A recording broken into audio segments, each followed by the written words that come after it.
Hello po, meron po kayo tuturo sa inyo. Kung kayo po ba ay hindi pa pinapakasalan ng inyong mga kalib-in or inyong mga jowa, gusto po laging mauwi ng maaga or inyong mga asawa gusto mauwi sa inyo ng maaga or meron pa kayong kachat na gusto niyong uwian kayo. Ito po, mabisang anting-anting ito po. Totoo po to. 'Di ba meron kang panty? Okay, ito po ay suotin mo 24 hours.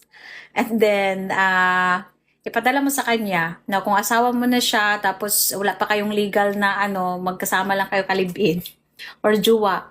Sekreto mong ilagay yung sinuot mo na panty sa unan po niya. Huwag mo lang sabihin. Para lagi niyang mabango yung ano mo. Para lagi kang hanap-hanapin. Tingnan mo yung partner mo, di ba? Uuwi yan maaga at lagi kang iniisip. Mabisang gayuma yan. Oh, follow for more. May tuturo pa akong iba.